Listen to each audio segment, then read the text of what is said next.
Evaluation of coaching and training programs has begun to focus quite a lot on the qualitative input, or evidence as we might call it, in recent years.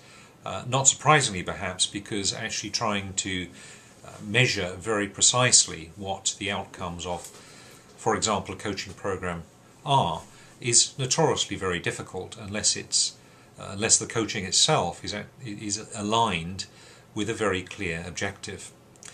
Of course, in reality, it is normally the case that the objectives for coaching and certainly the content of discussions are kept very confidential, and as a consequence it can be very difficult for someone on the outside to make sense of whether coaching itself has delivered a positive outcome, which can be translated into a return on investment, to coin a phrase, and I do use that in a very general sense.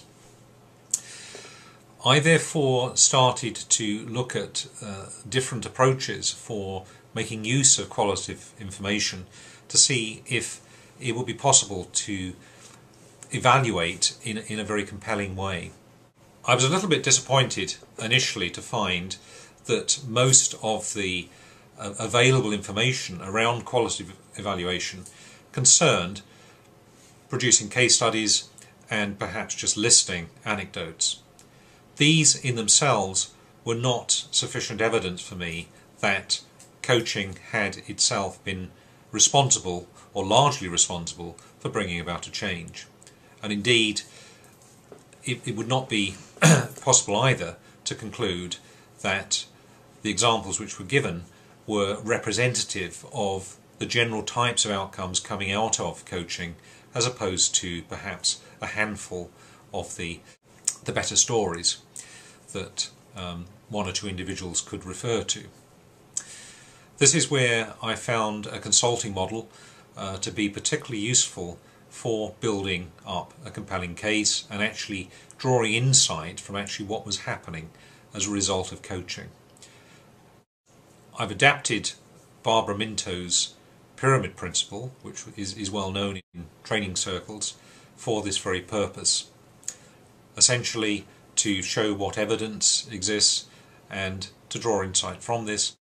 I felt that the Minto model needed to be developed slightly, partly because one of the key questions that needs to be answered when evaluating coaching or training or some other, what we might call soft investment, or perhaps investment in softer skills, or people skills might be a more appropriate way of describing that, is to answer the devil's advocate question. Why is it that coaching has made the difference as opposed to something else? Or indeed, have a number of things, including coaching, made the difference?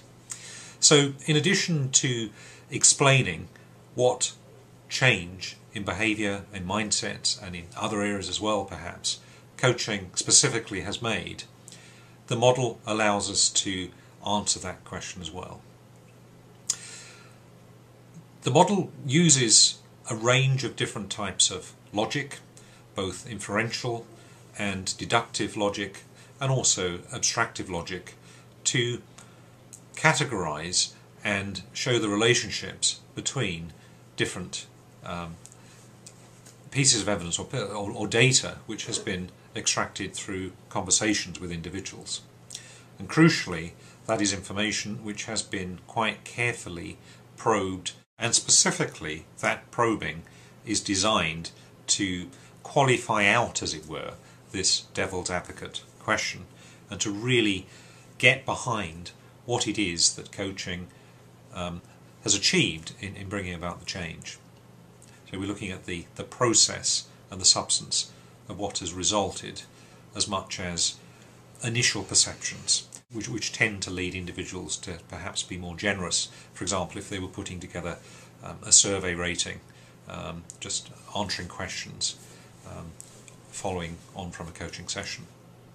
In fact, I've actually found very often that questionnaires and interviews or focus group workshops don't come together for this very reason.